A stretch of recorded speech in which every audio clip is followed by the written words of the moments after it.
abertura? Quero sim. Bom, primeiro agradecendo muitíssimo aí aos participantes, principalmente os painelistas, né? Iago, nosso parceiro aí nessa trilha de ESG. Um agradecimento especial aí a Rafaela, ao Mauro, a Maria, né? Por terem topado dividir experiências com a gente aqui, né? Para quem não me conhece, sou o Capanema, estou à frente do Hub Verde, que é um hub de inovação e pesquisa, desenvolvimento e negócio em energias renováveis. A gente fica aqui no BHTEC, Parque Tecnológico Belo Horizonte, e a gente, nessa dimensão do conhecimento, a gente tem duas frentes, né? Uma frente que a gente lida com inovação e questões voltadas para a transição energética, e também a frente que a gente lida das questões do ESG, que é um tema super importante e caminho de mãos dados aí quando a gente fala de transição energética e essas questões aí que afetam a todos nós, né? Então, é só mesmo uma breve introdução, passando a palavra aí para o Iago, e agradecer mais uma vez aos participantes e a vocês aí que vão compartilhar conhecimento com a gente, tá bom? É isso aí, bom evento para todos. Obrigado, Capanema. Pessoal, boa tarde, então, sejam bem-vindos. Esse é o nosso terceiro encontro de ESG. A gente teve um encontro inicial, uma breve apresentação do contexto, né, por que essa temática é tão importante para as empresas hoje, como as empresas atuam em relação à construção de políticas, alinhamento de práticas, voltado para um processo de pensar num contexto mais sistêmico, em como a atuação dessas organizações pode ser uma atuação mais consciente, uma atuação mais responsável, no intuito, né, de ter ali um espaço para ser melhor para o mundo, né, e não entrar num viés de competição. Nosso segundo encontro tratou da temática ambiental, né, dando sequência, então, à nossa trilha hoje. A gente abre esse espaço junto com a Rafaela, e com o Mauro e com a Maria, para falar dessa gestão ambiental. Especificamente hoje a gente vai trazer um pouquinho dos desafios, das barreiras e das oportunidades que as empresas hoje enfrentam para a implementação de uma gestão social, focando nessa sustentabilidade corporativa.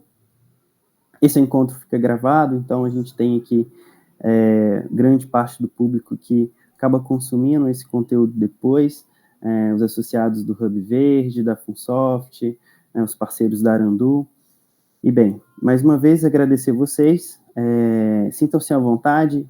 A gente tem aqui 3 exposições, após essas exposições a gente abre para perguntas, mas eventualmente se for alguma coisa que faça sentido naquele momento, por favor, mandem no chat, fiquem à vontade. A ideia é que esse seja um momento onde a gente possa compartilhar essa diversidade de saberes, né, aprender, obviamente, com os painelistas que estão aqui presentes, mas também cada um de vocês traz um pouco de experiência, conhecimento, vivência. Sintam-se à vontade. Eu acho que a gente torna esse momento um momento muito mais rico. A ideia é que seja um momento nosso, onde a gente possa aprender uns com os outros. Bom, queria começar esse papo. Eu vou deixar vocês se apresentarem, viu? Porque o currículo de vocês é longo. Eu queria começar com a Rafa, que traz ali uma experiência não só como consultora, né, Rafa, mas como representante também da ICLEI, que são governos locais pela sustentabilidade, certo? Vou fazer uma breve apresentação, Rafa, para não ser indelicado, tá bom? A Rafa é administradora, pós-graduada em gestão de políticas públicas pela Universidade de Pernambuco e em ESG, sustentabilidade corporativa, pela Fundação Getúlio Vargas. Ela foi vice-presidente do Conselho Estadual do Meio Ambiente de Pernambuco e tem uma ampla experiência no segmento ambiental, atuando em diversos frentes, destacando a agenda ESG, né? Também trabalha com certificações, licenciamentos, gestão de qualidade ambiental, planos de manejo florestal e atualmente é diretora executiva da 3R Soluções Ambientais Inteligentes. Rafa, esqueci alguma coisa? Não, é isso, Iago. Eu faço parte da Unesco também, né? Então, faço parte no Brasil do time da Unesco como consultora também. Então, acho que é isso, você resumiu bem. Bom, mas conta pra gente então, primeiro, quem é a Rafaela? como que ela chega para o dia de hoje. E antes da gente entrar na temática, né, o que representa essa parte social do ESG para você, Rafa? Eu acho que Rafaela é uma sonhadora, acima de tudo, né? Acredita muito nesse tema e nessa pauta. Acredita que o desenvolvimento econômico ele vem associado ao desenvolvimento sustentável. Legal. Se em algum momento isso não era pensado, hoje isso é pensado de forma muito básica, né? Não é mais uma opção. Hoje são as regras, inclusive, do mercado financeiro. Então, sim, as instituições têm que passar por essa mudança de cultura organizacional, de mentalidade organizacional. Então, acho que a Rafaela é uma sonhadora, né, que está atuando aí há 18 anos com a área socioambiental, e aí, nos últimos anos, também entrou muito nessa área de governança, né, é auditora, sou auditora da ISO também, né, enfim. Tem uma jornada de aprendizado e tem uma longa jornada para aprender. Então, isso é um pouquinho da minha história, mas com certeza uma sonhadora acima de tudo. Somos todos sonhadoras, Rafa. Tem que ser, né? Tem que ser, tem que ser.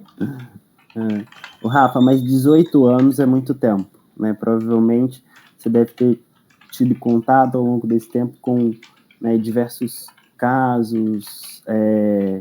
O que você percebe hoje pensando nessas barreiras e desafios que as empresas enfrentam quando a gente está falando de sustentabilidade corporativa, impacto social, gestão social?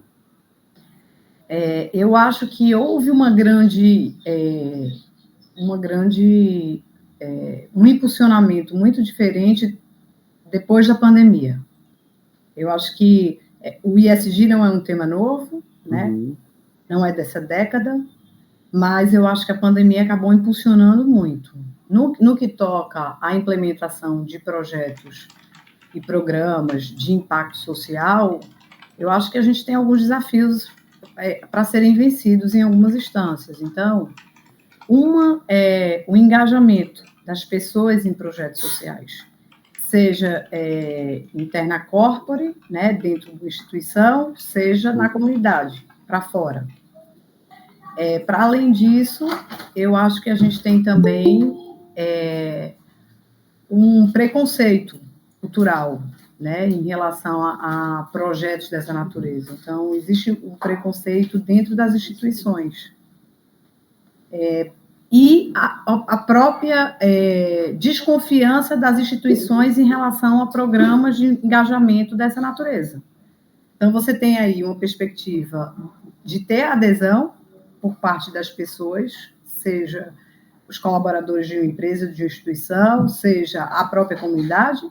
Você tem aí a desconfiança das instituições em apostar naquele projeto, e você tem o próprio preconceito, muitas vezes, um preconceito estruturado, organizacional, dentro daquele contexto, né, daquela empresa, enfim, daquela instituição. Então, eu acho que essas são grandes barreiras que são transversais a diversos segmentos do mercado, seja um mercado industrial, petroquímico, enfim, independente do tipo de negócio, você encontra esses desafios para poder atuar. E aí, em paralelo a isso, você tem aí algumas estratégias que eu acredito que são importantes para vencer esses desafios. Então, uma escuta ativa da comunidade, né? Quando você pensa num programa, você, desde o início, na sua concepção, você já começar a pensar junto com eles, né? Para além da escuta ativa, você precisa construir essa relação de confiança, né? Você tem muitos projetos que são projetos pontuais, com início, meio e fim, mas não são sustentáveis. Então, isso acaba gerando um descrédito por parte da comunidade, da população, da própria equipe, né, dos próprios colaboradores daquela empresa. Então, tem algumas estratégias que são bem importantes, assim, no desenho do programa, né, a cocriação desse programa ser feito de maneira compartilhada. né, eles precisam se sentir partícipes do processo para acreditar naquilo que eles estão construindo. Sim. Então, eu acho que faz, assim, muita diferença. Os stakeholders, né? A gente trabalha em qualquer segmento, você tem uma cadeia de partes interessadas, né? Seja do fornecedor, seja do terceirizado, enfim, eles precisam entrar nesse ecossistema, fazer parte disso, né? Toda a cadeia de suprimento precisa ser envolvida no processo, seja um serviço ou um produto, para que a gente, de fato, tenha uma boa mensuração de impacto social. E hoje a gente tem ferramentas, há algum tempo no mercado, que antes de a gente investir um recurso em um projeto ou em um programa, você consegue mensurar de maneira planejada, de maneira organizada, quais os resultados efetivos que aquele projeto, que aquele programa, ele vai trazer, ele vai agregar, e se ele vai ter sustentabilidade. Então, investir em capacitação e qualificação de corpo técnico é importante, né? A gente fala muito de sustentabilidade, mas sustentabilidade é ele, por si só, andar com suas próprias pernas, né? Você não pode ter um programa que precise de uma bengala para sempre. Você tem que empoderar o ponto de que eles consigam caminhar. Então, Iago, eu acho que dentro desse contexto do mundo, como eu trabalho hoje com infraestrutura portuária, né, que gera um grande impacto ambiental e social, e dentro dessas mega estruturas, que você tem dentro dessas estruturas diversas empresas, né, tem portos, complexos portuários, que você está falando aí de 100 multinacionais dentro. Sim. Então, é toda uma cadeia envolvida e que ela precisa estar engajada, né? Uma andorinha só não faz verão. E vai muito da consciência, da sensibilização, né? De trazer para junto, de construir junto, né? A 4, 5, 10 mãos. Então, eu acredito muito, quando eu falei lá no início, né, que eu sou uma sonhadora, é porque ao longo desses 18 anos eu já vi muita evolução. E eu acho que a gente já cresceu muito, tem muito para crescer, mas que a gente não pode ficar também preso à questão do eu vou ser uma empresa sustentável porque eu preciso ter um relatório de sustentabilidade, um reporte que apresente isso, e eu também não vou ser uma empresa de sustentabilidade para ter uma boa reputação. Eu preciso trazer isso na minha natureza. Então, eu acho que vai muito aí da missão, da visão, dos conselhos que fazem parte. A consciência vem do estratégico ao tático e ao operacional. Toda a cadeia, sabe? Sim. Acho que por aí. O Rafa, e necessariamente passa pela cultura esse processo de amadurecimento, né? Principalmente quando se trata de sustentabilidade corporativa. No seu ponto de vista, pensando nessa evolução, o que mudou do que era antes para o que é hoje? Olha, eu acho que regulação é uma coisa que pesou muito, né? Então, a parte que agora é mandatória, não é opcional. Então, por exemplo, você tem nas estatais, seja de economia mista, seja estatal pública, você tem obrigação de ter responsabilidade socioambiental. Então, não é mais uma iniciativa proativa. Aí você tem aí o mercado financeiro impondo regras para captação, você tem um índice na Bolsa de Valores, que chama o ISE, que é o Índice de Sustentabilidade da B3, que traz um mercado específico para isso. A captação só acontece se as contrapartidas e todo o investimento pensar de maneira socioambiental, e não pensar só no desenvolvimento econômico. Sim. A Bruna trouxe aqui no chat, né, que a sustentabilidade só funciona se for genuína. E realmente é o que a gente vê quando a gente pensa em cases, né? Cases de quem hoje lidera essa área de sustentabilidade. Na maioria das vezes são empresas que fazem de forma genuína, né? E não porque são obrigadas. Mas, de fato, né, essa parte mandatória, ela trouxe um avanço para a área. Em 2026 agora, a gente tem obrigatoriedade das empresas de capital aberta utilizarem a IFRS junto ao balanço contábil para reportar, né, riscos e oportunidades relacionados a impacto social e ambiental. Para além disso, você acha que outros movimentos acabam contribuindo para isso, tanto internacional quanto nacional, e de que forma, assim, ou não? Você que está inserida no meio. Iago cortou para mim, você pode repetir a pergunta? Perdão. Outros movimentos que não partam ali do mercado financeiro, no seu ponto de vista, acabam contribuindo de certa forma também ou não? Acho que essa agenda está sendo puxada só pelo financeiro hoje.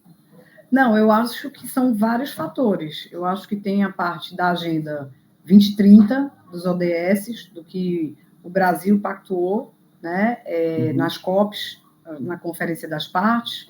Eu acho que tem essa questão regulatória e mandatória, mas também tem a sensibilidade de alguns gestores, né, a proatividade. Então, é um conjunto de variáveis, mas eu acho que a pandemia acabou que acelerou esse processo em todos esses segmentos, né, independente do mercado que o investidor atue, né, seja o mercado nacional ou o mercado internacional.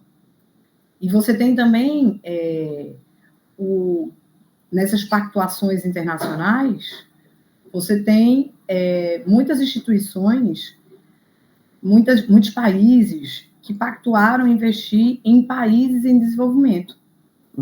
E aí, quando eles colocam isso como uma condição, eles colocam também como uma condição relatórios, reportes, seja no formato do IFRS, seja no formato do GRI, seja no SASB, independente, seja um relatório de sustentabilidade. Aí você vem com a BNT 2030, a PR, a BNT 2030, que também traz alguma regulação sobre isso. Então, acho que é um conjunto de variáveis que vem acelerando esse processo, mas que é uma necessidade, né? É uma necessidade e que a pandemia contribuiu muito para que isso acelerasse de maneira bem estratégica. Bom, é um caminho que, no meu ponto de vista, pelo menos, não tem muito mais volta, né, Rafa? Pensando no cenário que hoje a gente compartilha, e pensando não só nesse cenário nacional, mas global também. Vivência de mundo. Se as organizações não assumirem esse papel, essa responsabilidade, eu acho que a gente consegue avançar muito pouco frente aos desafios que, por exemplo, a Agenda 2030 traz. A participação dessas organizações é essencial. E faz muito sentido pensar que é uma evolução que ela acontece, obviamente, por meio de normativas, legislação, pressão, né, por parte de investidores, mas faz muito sentido também pensar de que existe uma necessidade que grita de forma muito forte quando a gente pensa em cenários onde a desigualdade cada vez aumenta, né, e as empresas elas estão inseridas num contexto, né, e elas precisam ter participação ativa, né? O CNPJ nada mais é do que um conjunto de CPFs. Se eles não conseguem se engajar, é muito difícil de que essa organização ela prospere ao longo do tempo. Mas ainda assim é um desafio muito grande que a gente tem hoje.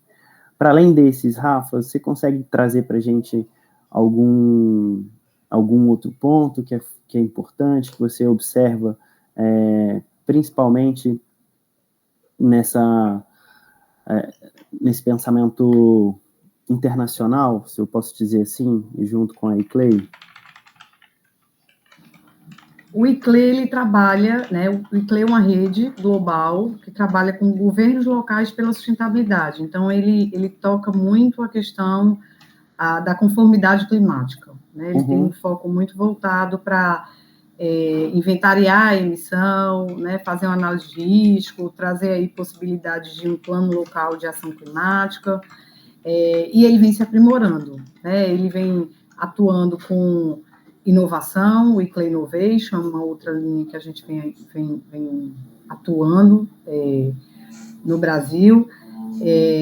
Ele faz parte também da COP, né? Ele faz curadoria para a COP, né? Então, O ano que vem a COP é no Brasil, eu acho que isso também acaba fomentando ainda mais, né, a preocupação desses stakeholders nessa cadeia.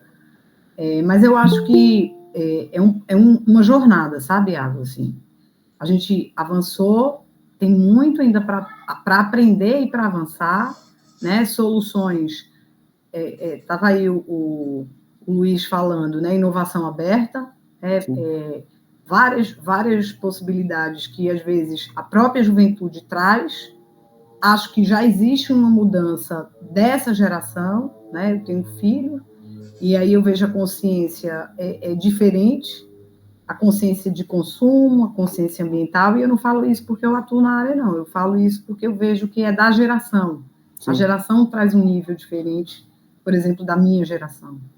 De percepção e maturidade, né? Meu trabalho de mestrado, a gente acabou segmentando a amostra por gerações, pensando como essa geração, as gerações percebem, por exemplo, a cultura da organização, né? Então existe, né, uma percepção que ela é muito diferente das gerações mais velhas. Eu acho que isso acaba influenciando também, né? Eu acho que a sustentabilidade corporativa ela é vivenciada e experienciada de outra forma, né? Não só como obrigação, mas como necessidade, como algo que traz um valor, gera valor para essa geração. Acho que isso é muito importante. E pensando nesse cenário de sustentabilidade corporativa, e aí eu vou passar para a Maria, Rafa, muito em virtude da gente pensar aqui no tempo e ter um momento de discussão os três, tá? Queria passar para a Maria, então, Maria, para você trazer para a gente um pouquinho da sua experiência junto à Localiza, nesse processo de crescimento que vocês tiveram recentemente. Bom, deixa eu introduzir a Maria, né? Primeiro, antes de tudo, a Maria é uma amiga, ela você se formou, Maria, no SEGI? Eu estou quase. Conheci a Maria, porque atualmente eu sou professor do curso de Gestão Estratégica da Universidade Federal de Minas Gerais, né? A Maria é aluna lá, então a gente se conheceu dentro da universidade, a gente tem um alinhamento muito grande em relação à visão de mundo, propósito. Ela tem uma experiência em uma grande organização, né? A Localiza. Hoje a Maria é especialista em sustentabilidade, pós-graduanda em gestão estratégica e formada em administração pela Federal de Itajubá, né, a Unifei. Maria, enquanto Localiza, traz para a gente um contexto de como hoje grandes organizações percebem, enfrentam esses desafios que estão relacionados à sustentabilidade corporativa. Claro, Iago. Bem, primeiro, né, agradecer a oportunidade de estar aqui e falar sobre sustentabilidade. Eu acho que é sempre algo que, para nós que estamos atuando nesse mercado, é algo muito prazeroso, porque, como a Rafaela trouxe no começo, todos nós somos grandes sonhadores. Então, a gente acredita muito em transformar o mundo num lugar melhor, e ter isso como trabalho é realmente algo muito positivo, assim, no nosso dia a dia. Dentro de uma grande corporação, a gente vê que o primeiro passo é pensar no como a gente faz os nossos processos, como que a gente consegue impactar de maneira positiva o meio onde a gente está, as pessoas onde a gente está, né, em que as pessoas com quem a gente se relaciona, sejam os nossos colaboradores, sejam fornecedores, algo nesse sentido. E realmente é um caminho que a gente tem que começar de forma muito robusta dentro, para que seja uma cultura, se transforme em uma cultura que as pessoas vão praticar no dia a dia e que comece a ser algo natural para que depois a gente vá para o externo. Então, aquilo que a gente vai contar num relatório de sustentabilidade ou em qualquer outro relatório, a gente brinca aqui dentro da companhia que é como um retrovisor, a gente conta muito daquilo que já foi feito dentro da organização e que para a gente conseguir fazer, implementar e ter bons resultados, precisa ser implementado de forma robusta para gerar uma perenidade, né, nas ações, no que está sendo ali realmente colocado.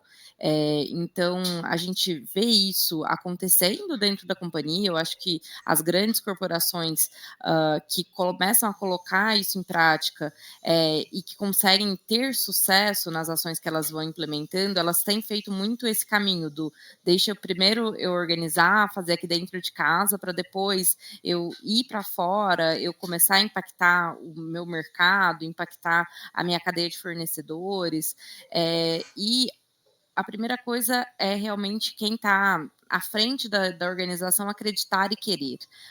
Então, se as pessoas que estão à frente não acreditam, não querem, fica muito mais difícil, para não dizer quase impossível, você fazer alguma coisa. E eu acho que o segundo ponto que faz muita diferença é o consumidor. Então, seja né, pessoa física, seja pessoa jurídica, o consumidor querer e ele escolher pela experiência, né, que ele vai ter com aquela empresa e pelo que ela representa quanto à sustentabilidade, então ter a segurança de que está comprando um produto ou que está utilizando de um serviço que está alinhado com seus valores, que está alinhado com a sua prática do dia a dia, a gente vê que faz muita diferença. Eu, pessoalmente, acredito que muito mais do que pagar a mais, do que muitas vezes a gente vê em algumas pesquisas e tudo, hoje tem a ver com o consumir ou não de algumas empresas. Então, quando a gente tem uma percepção negativa, quando a gente fala sobre sustentabilidade relacionada a alguma marca, muitas vezes, e algumas gerações têm esse traço realmente mais forte, elas vão optar por não consumir, optar por não ir, optar por não utilizar um serviço. Então, a preocupação das instituições e das empresas, e grandes empresas que estão aí no mercado com esse tema, também está atrelado a isso, com a perenidade, com o longo prazo, do como eu consigo continuar encantando. Hoje não é mais só sobre o serviço que eu presto, é sobre o como eu faço isso, como os meus processos dentro de casa estão sendo tocados e como todas as minhas interações com o meu público está acontecendo. Genial, Maria. Eu acho que traz para a gente um contexto que a Bruna já havia dito, né, anteriormente, precisa ser genuíno, precisa estar no berço da organização, né, na liderança da organização, mas ainda há seus desafios quando a gente fala de um crescimento acelerado. Né? Para quem não sabe, dos últimos anos da Localiza, né, vocês tiveram ali um espaço de tempo muito curto onde a organização cresceu muito. Conta para a gente um pouco de como foi isso. Claro, conto. Hoje, né, para quem não conhece ou conhece só, eu brinco, a Localiza Verdinha, né, do aluguel de carros, que a gente está acostumado a ver aí nas ruas, a companhia tem carregado o nome de Localiza &Co, que é muito sobre um ecossistema de soluções de mobilidade. Então, a gente vai ter o aluguel de carros, que é a Localiza Verde, mas a gente também tem a Seminovos, onde é feita a desativação dos carros ali no final do tempo que ele fica conosco. Temos a gestão de frotas, onde a gente vai ter soluções desde veículos leves até veículos pesados, vans, algo nesse sentido que uma empresa pode precisar ali para trabalhar na sua linha de mobilidade. A gente tem soluções para nichos específicos, então como o Zarp, voltado para motorista de aplicativo. Então, às vezes, um Uber, um 99 que a gente pega, pode ser com um carro da Localiza, e aí essa pessoa está locando por um produto específico.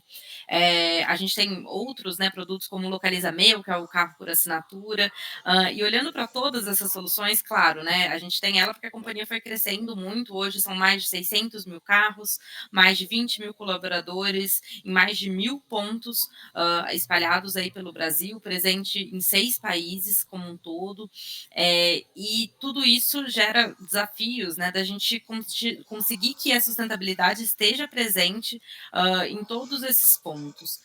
Eu acho que uma estratégia que foi adotada aqui dentro da companhia e que é muito legal, é não ser algo centralizado. Então, hoje, a nossa área aqui atua muito como, um ponto de gerenciamento dos projetos de sustentabilidade, mas a gente tem lideranças para cada um dos temas espalhados por toda a organização.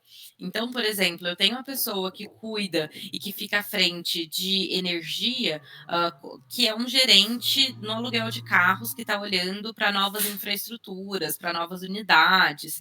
Então, muitas vezes, essa pessoa, quando já ia olhar para novas unidades, agora ela tem ali com ela a parte de energia e já pensa: nossa, mas será que aqui eu consigo fazer uma instalação de painéis? Se não consigo fazer, né, instalação de painéis solares, será que eu consigo fazer uma compra de energia a mercado já aqui para essa unidade? Então, a gente torna isso, aproxima isso muito mais do negócio, e assim como isso acontece com energia, isso acontece com diversos temas, né? Com governança, com emissões atmosféricas, com resíduos, com a parte nossa de segurança no trânsito. E isso faz com que sustentabilidade esteja muito mais próxima do negócio, esteja muito mais próxima no dia a dia das pessoas e com que a gente consiga realmente ter isso no dia a dia, na prática, no negócio, sendo um diferencial ali para as pessoas. Então, a gente fala que também a sustentabilidade agrega o valor e traz a possibilidade de ser, de ter e fazer com que a companhia consiga apoiar o cliente a chegar a maiores resultados, por exemplo, num caso de um cliente pessoa jurídica. Então, a gente consegue ter um apoio consultivo, a gente consegue mostrar soluções. Então, a gente tem trabalhado isso de forma bastante transversal dentro da organização, porque a gente acredita muito nesse potencial e que assim a gente vai conseguir ir plantando, né, sementes aí nos mais diferentes negócios e nas mais diferentes localidades também aqui que a gente atua. Maria, isso traz muita autonomia, né, para quem está à frente dessa. Eu vou usar o termo, né, diversidade cultural, pensando que vocês estão em 6 países, né, então você tem em cada um desses países, imagino, demandas diferentes, porque são culturas diferentes. E no seu ponto de vista, Maria, eu não sei como é feito essa comunicação interna, né? Os desafios são os mesmos ou não? Cada local traz consigo desafios específicos no que tange essa questão. Certamente existem desafios em comum, mas também certamente a gente tem os desafios únicos e específicos de cada região. A gente pode trazer, por exemplo, quando a gente fala de diversidade e inclusão, quando a gente começou o programa de diversidade e inclusão aqui no Brasil, hoje a gente tem 6 frentes, então equidade de gênero, equidade de raça, LGBTI+, pessoas com deficiência, migrantes, pessoas em refúgio, e 50+. Quando a gente olha para outros contextos, e aí o segundo caso que a gente poderia trazer aqui, por exemplo, é o México, que também é uma operação própria, a gente vai falar de grupos de diversidade, começar essa discussão recentemente lá, e não são os mesmos grupos que fazem sentido, porque as questões que são levantadas e que são discutidas lá, quando a gente fala de inclusão, não são as mesmas. Isso não é diferente para outros temas que são materiais para a companhia, né? Então, a gente vai falar de emissões atmosféricas. No Brasil, a gente tem o carro Flex, que é uma super solução quando a gente olha.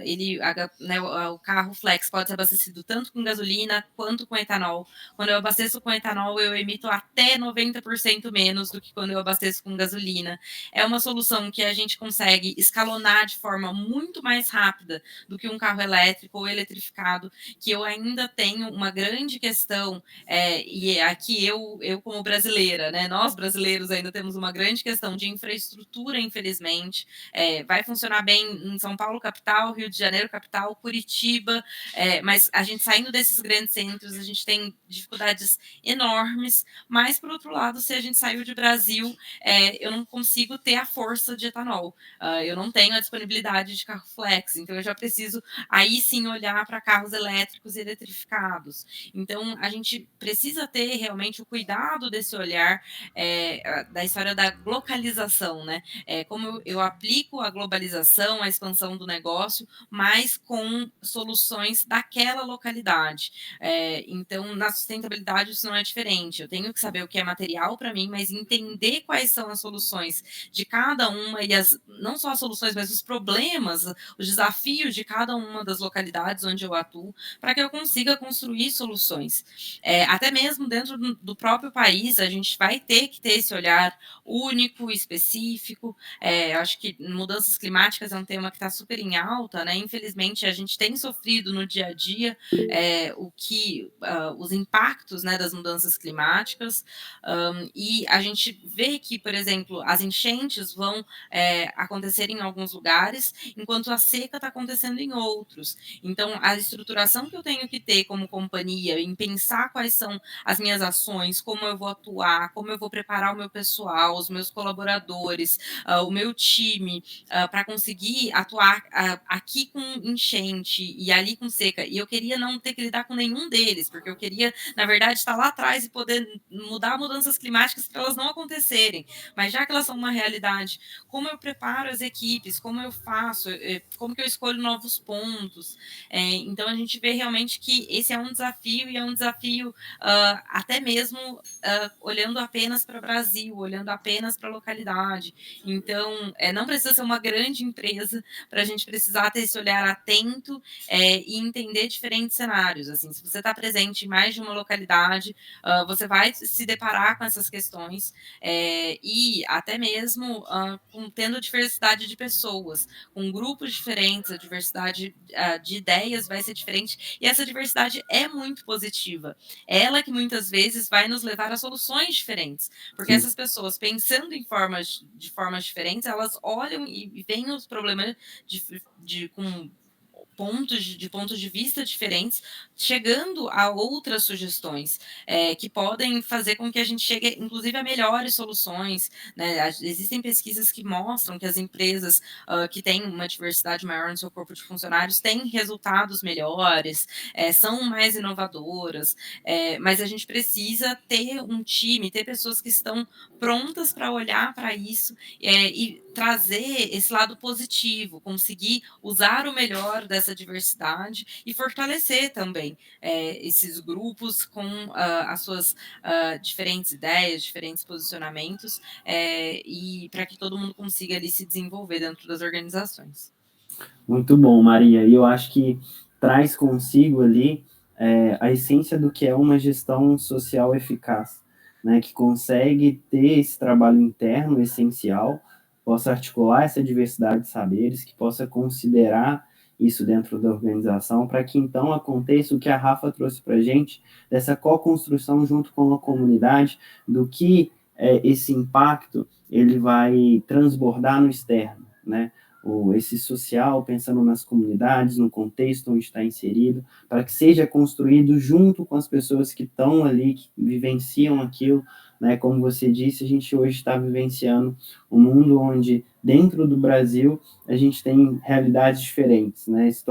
Lugares que estão tendo que lidar com questões relacionadas à seca, outros, né, com excesso de chuva, e se a construção ela não partir dessa cocriação junto com a comunidade, obviamente a organização precisa estar pronta para isso, né? E quando eu digo estar pronta, não só em termos de processo, mas em termos de pessoas, as pessoas precisam conseguir articular isso internamente.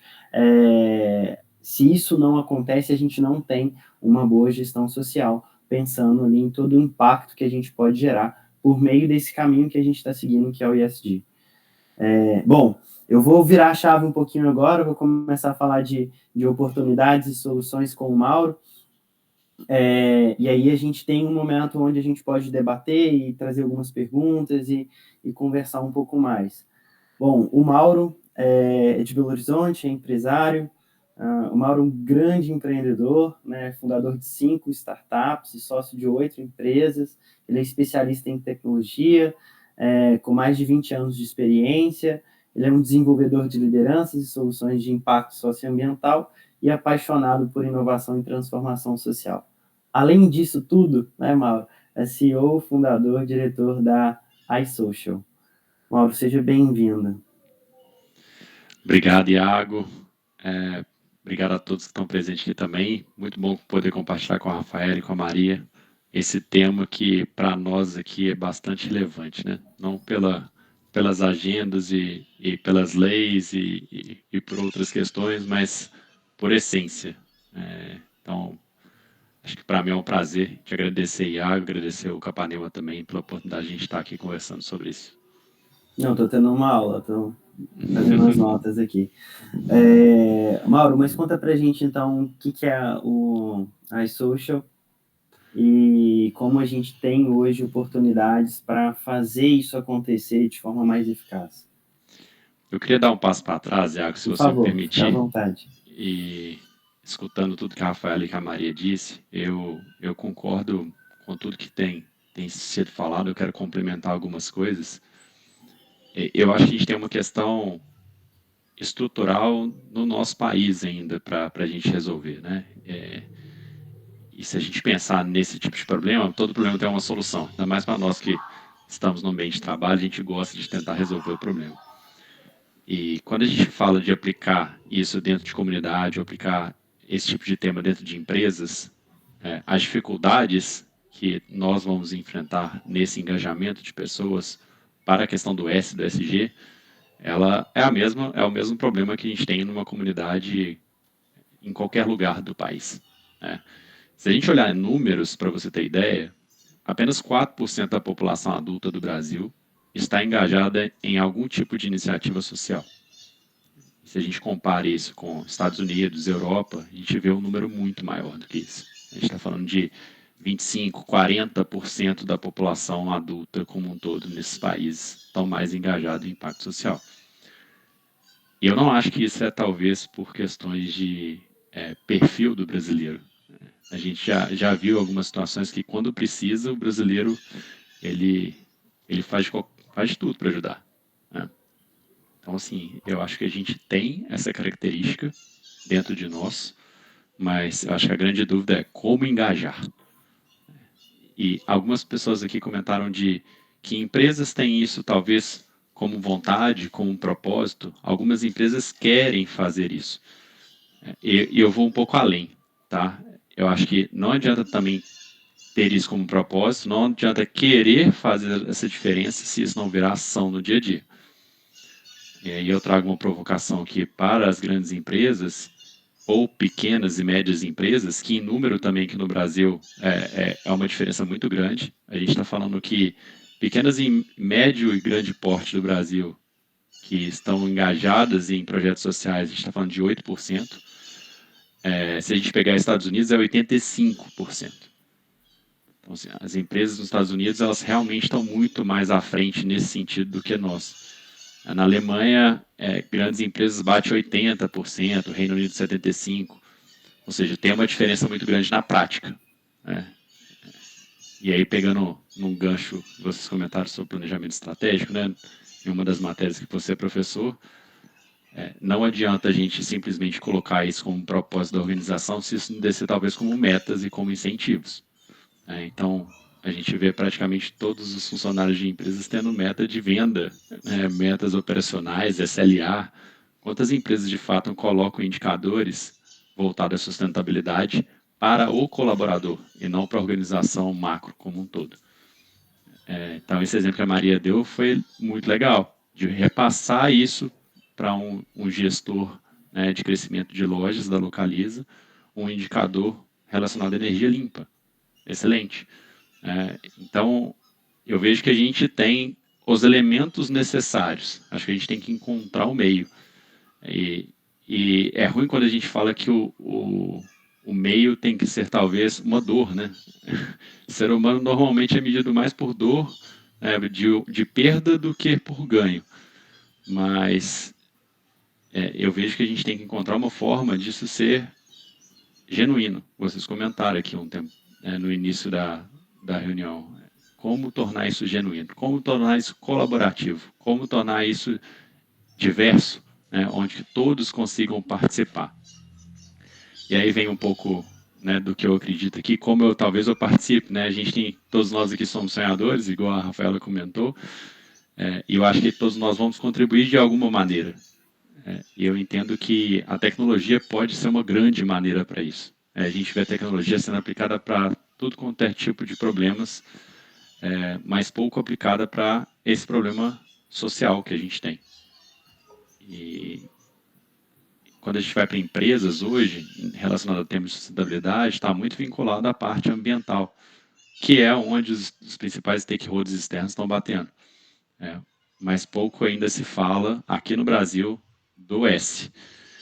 E teoricamente é isso que transforma. Né? A gente tendo um S mais forte, uma cultura onde as pessoas recebem uma educação de qualidade, têm todas as condições para ter conhecimento, o ambiental ele vai acontecer por natureza. Então, eu acho que tem muita coisa interligada. Mas, e aí eu, pegando o gancho da tecnologia, o iSocial nasceu com essa visão de tentar ser o meio entre isso. Tentar ser o meio onde as pessoas, uma vez que a gente sabe que elas têm isso dentro delas, mas talvez elas não saibam como fazer. Então, como é que eu posso ajudar? Normalmente as pessoas só acham que pode fazer algum programa de voluntariado, algum impacto social, se doar. Doar dinheiro em alguma instituição. Mas existem várias outras formas de fazer isso. E eu pego o mesmo gancho, e isso se reflete em empresas, porque empresas são conjuntos de pessoas, né? Então, acaba que os problemas vão ser, e as barreiras vão ser as mesmas, né? Quando a gente pega a empresa, a grande maioria das empresas do Brasil sempre faz uma campanha com início, meio e fim. Normalmente é no final do ano, uma campanha de criança, próximo do Natal, ou uma campanha de agasalho em situações com a temperatura mais baixa, né, e pronto, acaba. Então, a gente precisa tornar isso uma questão do dia a dia, né, não uma questão pontual que de vez em quando eu vou fazer isso, mas como a gente pode realmente engajar social e como a gente pode ver o retorno disso para nós mesmos, que é uma forma de incentivar, né? Isso reflete na nossa segurança, reflete no nosso bem-estar, reflete na nossa saúde mental, reflete de várias maneiras na sociedade, isso tem um retorno, um ganho enorme. O ROI é muito latente.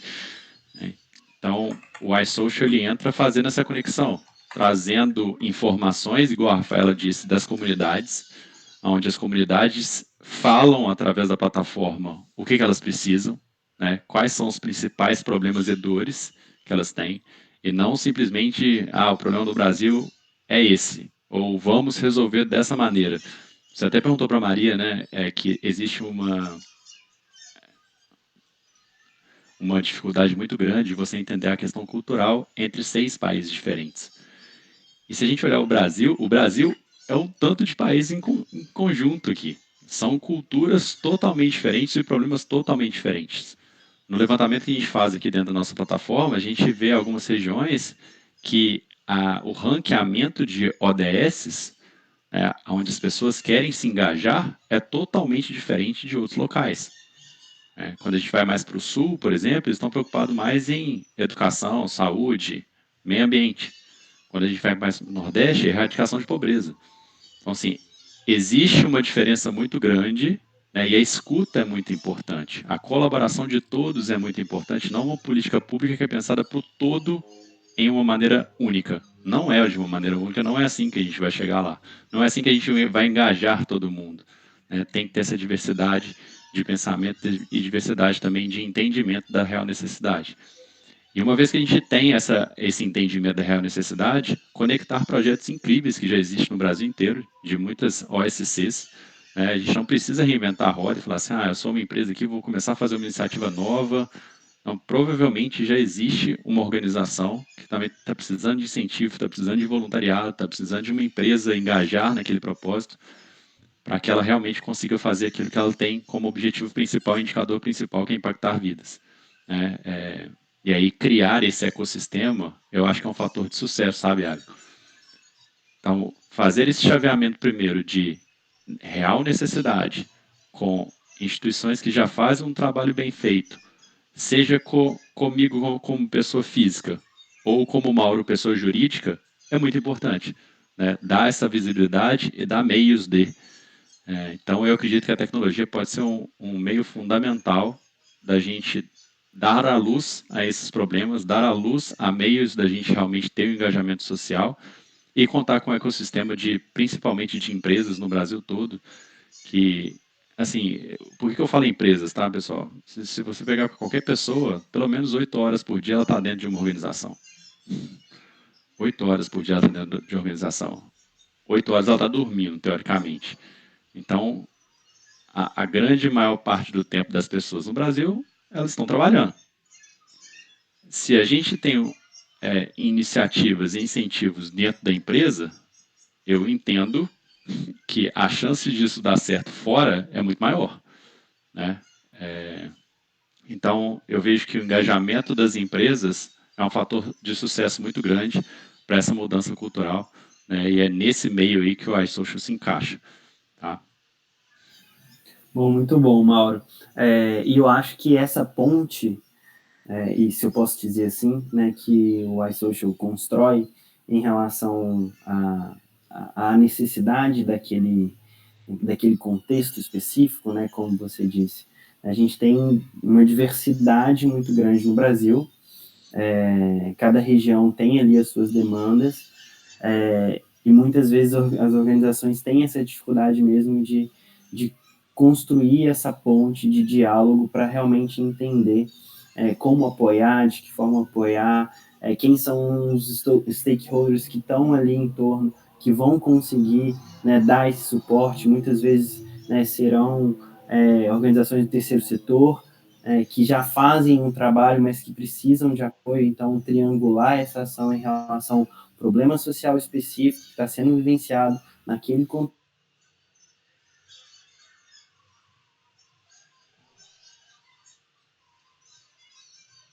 Uma organização terceiro setor já traz ali formas de conseguir articular aquilo, e a empresa, né, que está ali cumprindo o seu papel, sendo ele de forma genuína ou não, mas que está ali empenhada em trazer em contribuir para que isso aconteça. Me parece que essa ponte, esse diálogo é fundamental, né, quando a gente fala de solução, independente de qual ela seja. E outro ponto muito importante, que é o engajamento da organização, né? Se é um desafio, necessita, então, de uma solução para que a gente consiga envolver toda a empresa em prol dessa atuação específica, né? Recentemente, a gente fez um trabalho com uma empresa da cadeia do alumínio, aqui, que está situada aqui em Belo Horizonte, e a gente trabalhava como difundir, capitalizar essas ações sociais, desde a liderança até a operação, para engajar toda a organização, pensando no impacto que essa empresa ela poderia ter, não só no seu contexto, mas internamente.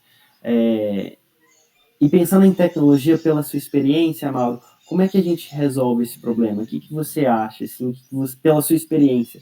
Existe um caminho pela tecnologia ou não? Iago, isso é uma boa pergunta, né? E é isso que a gente está tentando resolver aqui através do iSocial, mas não só através do iSocial, mas como meio, né? Eu vejo que a tecnologia, ela primeiro tem uma característica de escala. Sim. Então, o escutar, né, a comunidade, entender os reais problemas ou educar em determinados temas, com a tecnologia a gente consegue ganhar uma escala muito maior. A gente vê vários exemplos aqui de outras tecnologias aplicadas. Imagina a gente andar nas ruas de hoje, para quem mora em Belo Horizonte aí sabe do trânsito que tem em BH, sem o Waze, sem as informações que o Waze traz para nós. E essas informações não é alguém lá do outro lado da empresa gerando esses dados. Somos nós colaborando com essa informação e isso retorna para nós mesmos. Sim. Então, a escuta do trânsito em Belo Horizonte é feita por nós, por todas as pessoas, independente da cor, do sexo, do gênero, independente de qualquer coisa. E é por isso que a plataforma ela tem muito sucesso. Agora, imagina fazer isso sem tecnologia. Não teria como. Uhum. É a mesma coisa quando a gente pensa no Brasil como um todo, a gente pensa no mundo. São dores, são problemas diferentes, são questões diferentes, são empresas com perfis diferentes, que vêm talvez com incentivos diferentes, mas aonde quer que seja, a gente tem que conectar esses laços. Porque, de novo, eu entendo que a nossa essência, mesmo que não esteja tendo luz em cima dela, ela é uma essência que realmente a gente pode fazer uma diferença muito grande aqui nesse país. De novo, isso se mostra, a Maria comentou sobre as enchentes, né? Você comentou sobre a pandemia, o crescimento disso durante a pandemia, a Rafaela comentou sobre isso também. Isso mostra a essência do nosso povo. Quando realmente necessita e quando tem visibilidade de algum problema muito grande, não faltam incentivos, não faltam esforço da população, independente do nível de riqueza, do nível de recurso que ela tenha. A população comparece. Mas aí passa talvez 2 semanas, 3 semanas, se isso não gera mais visibilidade, isso some e acaba que volta ao normal, vamos dizer assim. Então eu vejo que a tecnologia ela pode apoiar nisso, em dar a visibilidade, em gerar esse engajamento, da mesma forma que a gente fala de gamificação, cashback na hora que a gente compra em algumas lojas de varejo gigantes. Por que não a gente pode falar também de cashback, gamification, ou até mesmo de um programa de seleção de grandes empresas como Localiza, através de pontuação ou de projetos sociais que você já fez, ou que você já engajou. De novo, eu acho que as empresas, e eu incluo as minhas empresas nisso também, e as empresas do Brasil inteiro, a gente tem que transformar toda essa vontade, esse sonho nosso, em ações práticas no dia a dia. Desde o processo de admissão, no processo de promoção de pessoas. Então, eu vejo sim, quer ser promovido para gerente, para diretor de uma empresa? Como é que está seu gamification de sustentabilidade? Você tem compostagem na sua casa? Você já implementou algum tipo de soluções de energia limpa? Dá carona para alguém aqui dentro? Então, como é que a gente mede isso e como é que, através disso, a gente cria, de fato, uma cultura diferenciada dentro da nossa organização com ações? De novo, isso sem tecnologia fica humanamente impossível catalogar, gerenciar e ver todos esses pontos. Então, temos um caminho muito grande pela frente. Acho que várias outras tecnologias têm que ser criadas, têm que ser desenvolvidas para a gente poder aproximar e ser cada vez mais personalizado e único para o ponto de vista daquela pessoa. Não adianta a gente forçar a barra e falar assim, pessoal, todo mundo da empresa hoje vai numa casa de asilo. Não tem uma pessoa que gosta de cuidar de cachorro, gente. E é isso mesmo. E como é que essa pessoa realmente pode fazer aquilo e ser também ser vista pela organização como alguém que fez algo bom para a sociedade?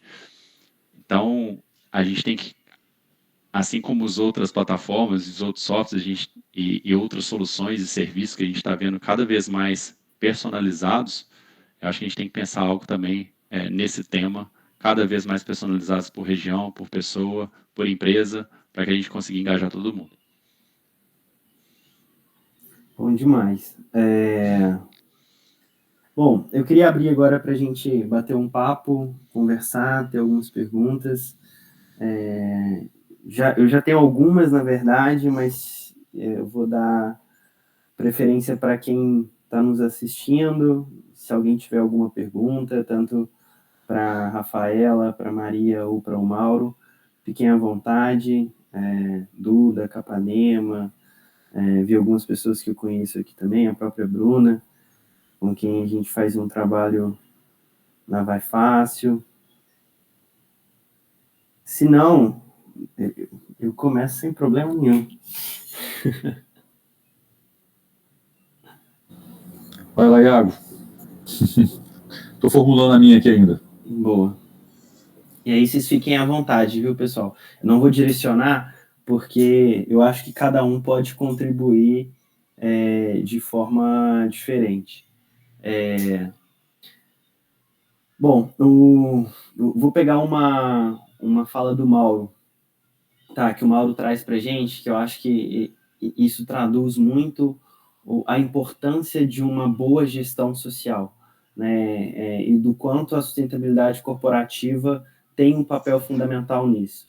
Se hoje as organizações conseguissem investir numa gestão social eficiente, assim como hoje a gestão ambiental ela ocorre, muito em virtude da cobrança que a gente tem externamente, né, por interdependência dos problemas que a gente vivencia, a gente teria aqui um caminho pensando não em ficar solucionando o problema, mas preparar a gente para que esses problemas no futuro eles não sejam tão latentes. Se a gente tivesse, por exemplo, uma educação de qualidade, uma educação de base, a gente teria ali a formação de pessoas mais conscientes. Consequentemente, isso esbarra em questões ambientais. Existe uma interdependência dessas, entre aspas, variáveis. Mas existem, né, barreiras que vocês já trouxeram, desafios, né, pensando em áreas diferentes, em tamanhos de organizações diferentes. Existem também, obviamente, soluções que partem de como trabalhar isso com as organizações, né? O Mauro trouxe a iSocial como empresa que vai fazer essa ponte, que vai permitir essa escuta. Trouxe também, a gente debateu aqui um pouquinho sobre engajamento, mas ainda assim, falar do processo de gestão social ainda a gente não tem tanta pressão quanto a gente tem no que tange o ambiental.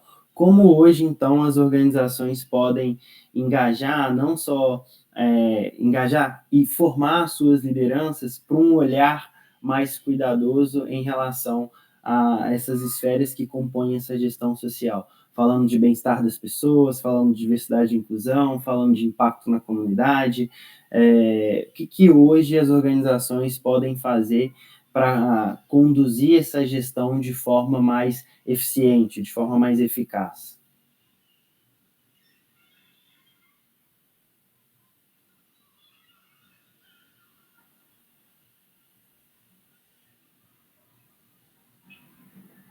Bom, eu esperei Mauro, Maria, ninguém foi, eu vou.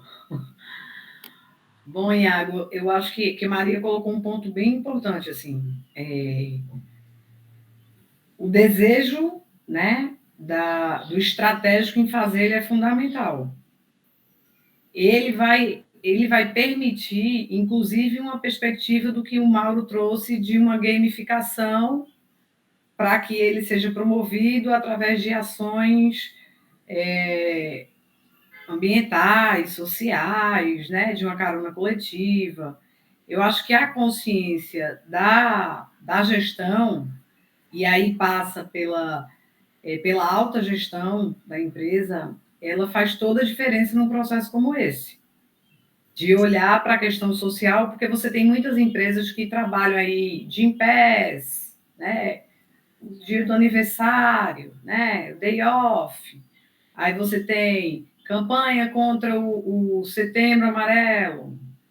Só que são ações pontuais, né? E eu acho que as empresas têm que olhar para dentro e pensar em programas estruturantes, inclusive de saúde mental e bem-estar, para os seus colaboradores. Você tem hoje muita síndrome de burnout, né? Tem muita gente com ela. E, assim, isso é um conjunto de variáveis que leva o indivíduo a chegar a esse ponto. Então, precisam de ações estruturadoras, mas precisa de uma consciência da gestão de que é necessário investir nessas ações estruturadoras, porque isso requer investimento de mão de obra, de recurso, de qualificação de profissionais. Então, eu acho que segue muito essa linha associada com essa bonificação, né, que o Mauro traz, que eu acho que acaba fomentando ainda mais, né, uma forma de estimular ainda mais. Vai lá, Mauro. Complementar sua fala, essa consciência ela tem que ser repassada para todos também da importância disso. E principalmente quando a gente está falando aqui de empresas, tudo a gente fala de ROI, né? Mas não só do ponto de vista financeiro, mas também do ponto de vista social. Não adianta a gente distribuir um tanto de lixeira de reciclável e não mostrar a importância na prática disso para a vida da pessoa. Porque na prática as empresas distribuem, investem nas lixeiras, cada uma de uma cor diferente, e ninguém respeita. Joga tudo em qualquer lugar, né? Então, não adianta vir uma prática sem a consciência também. E mostrar esse ROI, assim como mostra o ROI para um vendedor. O ROI para o vendedor está muito óbvio, né? Está aqui a sua comissão no final do mês pelo bom trabalho que você fez. E para o social, e para o ambiental, e para o tema de sustentabilidade. Então, acho que reforçando a fala da Rafaela, transformar essa vontade em ação mesmo, no dia a dia. Essa ação, ela vem através de recursos humanos, dentro do plano de cargos, salários, admissão. O processo cultural da empresa começa ali, na admissão da pessoa, e na promoção dela dentro da organização como um todo. Então, se você quiser criar uma cultura, em qualquer ela que seja, ela vem desse processo de maturação de todas as pessoas dentro da organização. E manter também, né? Se você mantém alguém que é contra isso ou que faz todas as ações lá dentro totalmente contrário, não vai dar certo nunca. E você pode até tentar cortar, pode ser até um primeiro passo, mas a continuidade disso é muito importante, né? Quantas pessoas imprimem papel dentro das organizações? A gente já tem que ter um nível de consciência da pessoa entender sobre isso. A gente precisa colocar uma lixeira de reciclagem de papel, sendo que a gente está falando de tecnologia que pode substituir tudo isso. Acho que a mesma coisa serve para a parte social. E a parte social, muito bem, a Rafaela ter comentado, começa dentro da organização também. Porque se a própria empresa não cuida dos funcionários, como é que ela vai fazer com que engajar os funcionários para cuidar da sociedade? Não vai dar certo. Isso não vai acontecer. Mauro, você falou uma palavra para mim que é fundamental, que é cultura. Eu acho que para a gente estar falando, né, de como implementar, como fazer tudo isso dar certo, é a cultura. Então, a gente tem o alto escalão da empresa que fala assim, ok, vamos lá. Isso tem que se transformar em algo cultural que as pessoas fazem porque elas acreditam que quem está ali dentro se identifica com esse tipo de comportamento, quer que isso se perpetue, e aquilo, a pessoa que faz diferente, então a pessoa que imprime papel fala assim, nossa, assim, isso não é legal aqui, deixa eu mudar esse meu comportamento. E eu acho que um outro ponto que é muito importante, principalmente quando a gente vai olhar para empresas que são, né, aí médias e que começam a se estruturar um pouco mais nessa frente, é mensuração. Então, eu preciso conseguir mensurar como eu tô. Às vezes a empresa olha, e voltando no exemplo que a Rafaela deu, por exemplo, de saúde mental, e fala assim: "Não, aqui tá tudo bem, aqui todo mundo, o clima é ótimo", mas nunca mensurou. Nunca olhou a quantidade de atestado que está tendo, por exemplo, por conta, de saúde mental. Então, eu acho que é importante a gente entender quais são os pontos que para a empresa são relevantes, seja ali por uma matriz de materialidade, algo realmente formal, ou seja, né, no caso de uma empresa menor, mesmo uma análise ali mais simples, mas entender o que que é importante, pensar o como eu acompanho, eu sei como está o status disso, e aí depois eu vou pensar assim, eu quero ter uma meta que seja primeiro uma meta moral, uma meta de idealização, de onde eu quero chegar, a companhia que eu quero construir. E depois, né, em caso de empresas maiores, que tem ali alguma parte de variável e tudo mais, eu atrelar a isso e ter realmente uma, não só uma métrica, mas uma meta, né? Mas eu acho que essa parte do mensurável também faz muita diferença. Porque senão, às vezes, a gente olha e fala assim: ah, não, tá tudo certo. E a hora que alguém para fazer a mensuração, a gente descobre que tem pontos que a gente nunca tinha olhado e que são problema. Às vezes, outros que a gente achava que são super problemáticos, na verdade, eles estão indo bem até. Às vezes, a gente tem boas surpresas também. Mas sem uma mensuração, a gente nunca vai ter nem surpresa boa, nem surpresa ruim. A gente fica com achismo, e o achismo é muito sobre como a gente vê, né, aquela organização. Então, eu acho que esse é um ponto fundamental também, a gente realmente pôr no papel, olhar como estão os números, para a gente conseguir depois construir planos em cima dessa realidade real, não a realidade que a gente está desenhando e criando na nossa cabeça. Bom, pessoal, muito bom. O Pedro levantou a mão. Pedro, se quiser fazer alguma pergunta, consideração, fica à vontade, viu? Boa tarde, pessoal, tudo bem? Então, aproveitar o que a Luísa falou sobre a cultura, a Maria, desculpa, sobre a cultura e sobre o engajamento. Eu tenho uma grande dúvida aqui quando a gente trabalha com impacto em todas as organizações que a gente entra, que é exatamente sobre como conseguir manter o público animado ali. E aí acho que possivelmente você deve ser a maior organização de todos os presentes aqui. Eu queria entender como vocês encaram esse desafio, porque na primeira oportunidade o engajamento vai lá no alto, no segundo ele já dá uma caída e a partir das outras já tem uma diminuição muito grande. Então eu queria saber se tem algum mecanismo, algum feito que continue esticando essa corda em vez dela ficar mais tensionada ali, sabe? Claro, Pedro. Eu acho que aqui as estruturações das comunicações, dos reconhecimentos, olhando para uma cauda longa, um longo prazo, faz muito sentido. Então, por exemplo, dentro do programa de diversidade e inclusão, a gente tem os grupos de afinidade. Os grupos de afinidade, a pessoa pode ser voluntária, ela pode ser aliada, algumas pessoas, né, podem ali em alguns momentos se candidatar para ser o líder do grupo. E a gente vê, por exemplo, tem um grupo que fez esse reconhecimento dos voluntários mais engajados. Então, eles têm uma reunião uma vez por mês, e aí as voluntários que estão mais participativos, que estão conseguindo fazer e querendo fazer mais coisa, fazendo acontecer ali, eles são reconhecidos. A gente vê que esse momento de reconhecimento, por exemplo, é uma forma que as pessoas olham e falam assim, nossa, olha que legal, quem está fazendo quer continuar fazendo, e quem às vezes não fez, fala assim, eu também quero ser a pessoa que está ali. Da mesma forma, a gente tem uma reunião de lideranças toda segunda-feira de manhã.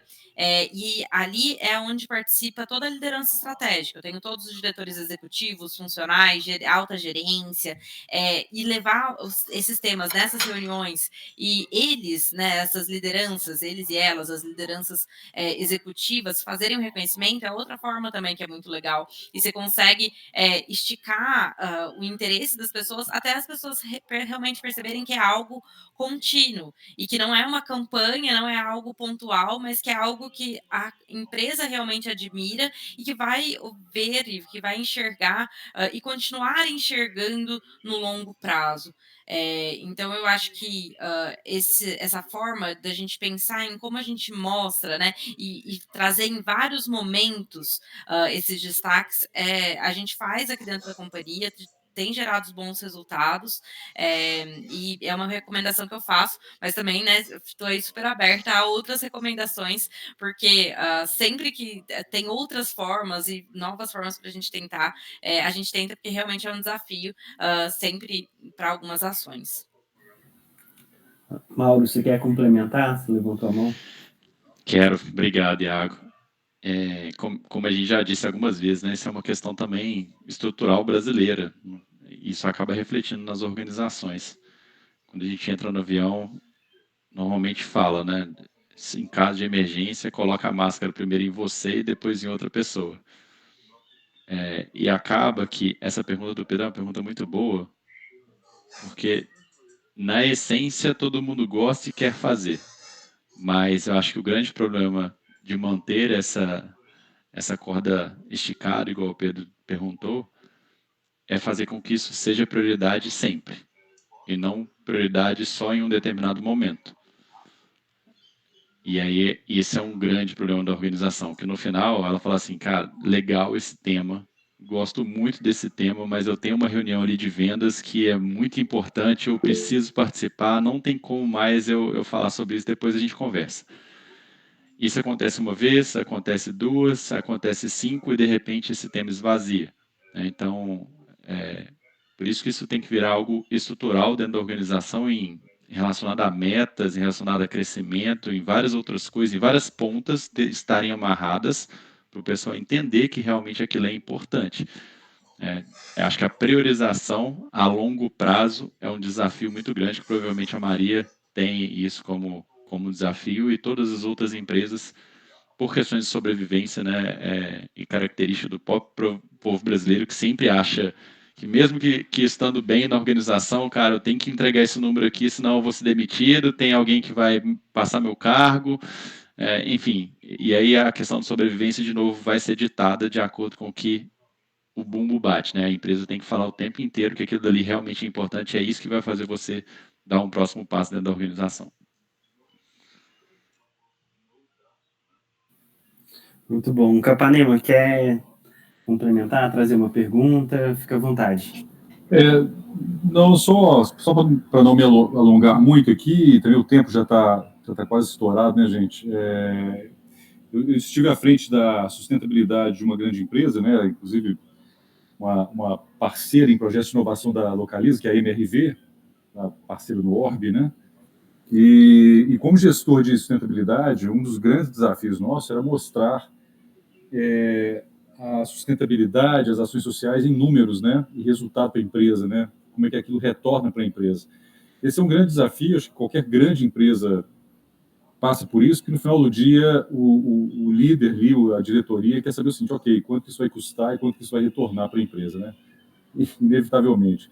Eu acho que, à medida que o tempo passa e essa questão do ESG vai amadurecendo nas empresas, algumas começam a perceber o resultado financeiro que isso pode trazer efetivamente. Assim, em termos de mais engajamento das pessoas, dos empregados, benefícios que a comunidade podem trazer de retorno para o negócio, né, para um empreendimento, etc. Ou seja, ganhos de associação da marca com uma marca forte nessa área. Assim, tem várias questões. Então é mais um comentário mesmo, não é pergunta não, mas trazer um pouco desse desafio que eu vivenciei e que eu já vi algumas ações interessantes nesse sentido. Né? Essa é a tentativa, e o que eu acredito muito nela, da CVM, de trazer o IFRS para as empresas de capital aberto. Então, é um relatório de sustentabilidade que traz ele no início, né? A gente tem a S1 e a S2, estão essencialmente ligados às mudanças climáticas. Então, a gente não fala especificamente do social nesse início agora. A gente está abordando questões que estão relacionadas às mudanças climáticas, mas é uma tentativa de junto a essa obrigatoriedade, então já passa a valer em 2024, com obrigatoriedade em 2026, para que as empresas possam reportar junto ao balanço contábil delas como que o impacto financeiro, pensando em fluxo de caixa, é influenciado por esses riscos e oportunidades quando a gente fala da atuação da organização no que tange a essa ação responsável, né, a sustentabilidade corporativa. É algo que ainda é muito novo, o Brasil foi o primeiro país a aderir isso, né, tem ali a TCFD por trás, está dando todo o suporte, é difícil associar isso ao financeiro, mas eu acredito que a gente vai avançar muito rápido agora em virtude do posicionamento da CVM, sabe? A gente, enquanto, não só Arandu, a gente trabalha muito com humanizadas, isso, a gente tem auxiliado algumas empresas que estão utilizando esses 2 anos para fazer os primeiros rascunhos, né? E começando a estruturar ali melhor como é que isso vai ser reportado para o mercado. Realmente é muito desafiador você associar isso a fluxo de caixa daqui a alguns anos. Então, eu acredito que a gente vai ter ali uma expertise maior, mas grande parte das organizações, não só as de capital aberto, vão estar reportando isso. Porque acaba que as médias e as que ainda não abriram capital fazem parte da cadeia das grandes, né? E com o tempo elas acabam sendo influenciadas e obrigadas também a reportar em certo nível. Mas eu acho que é um caminho que a gente está trilhando e que vai trazer ali no seu futuro uma visão mais clara do que realmente é esse impacto em termos financeiros. O que vai acabar trazendo para as organizações uma necessidade de se adaptarem, né? Não sei, Rafa, você deve estar mais por dentro da IFRS, quer trazer algum ponto? Não, quando você falava, Iago, me trouxe a reflexão, assim, mesmo com esse olhar voltado para a questão climática, né, é bem específico que você trouxe, hoje a gente tem refugiado climático, Sim, que mexe com a sim. vida das pessoas. Sim, né? sim. Então, assim, justiça climática. Então, você está falando das pessoas, do social, e está tudo muito integrado. Né? Então, Tudo.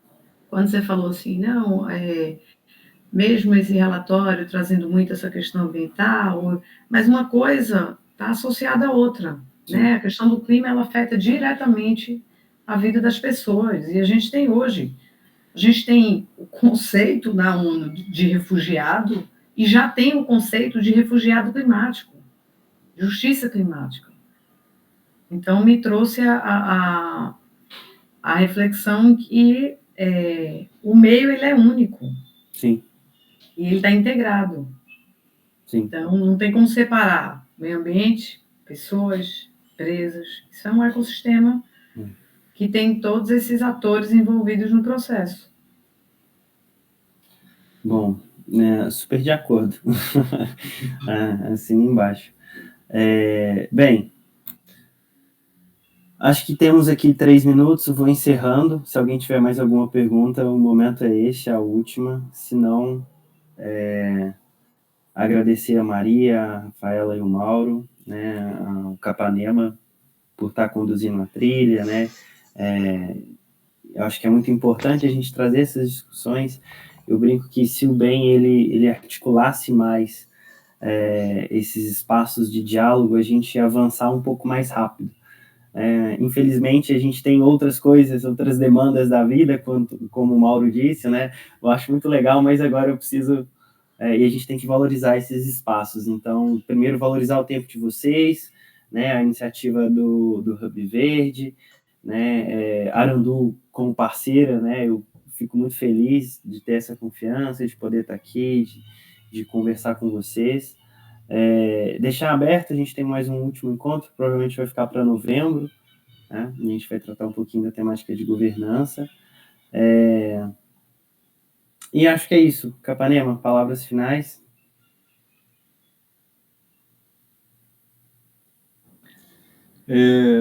Não, só agradecer, gente. Você falou bem, né? Esses espaços são super importantes, né? A gente refletir e trazer um pouco de luz a essas questões e compartilhar conhecimento. E só lembrando que esse evento está gravado, a gente coloca nas redes do Hub, né? LinkedIn, Instagram, etc. E a grande parte das visualizações ocorre depois, né? O pessoal hoje é muito adepto a ver assincronamente, né? Você chega em casa com calma, depois que não sei o que, aí vai assistir, e aí pode colocar na velocidade que quiser, assiste tudo. Então, a gente tem alguns eventos que a gente chegou até a mais de 2.000 visualizações pós-evento. Então, está feito o registro, está gravado, super interessante as discussões, as falas de todos vocês. E, de novo, reforçar o agradecimento, né, a Rafa, ao Mauro e a Maria. Foi um prazer tê-los aqui. Esperamos contar com vocês em novas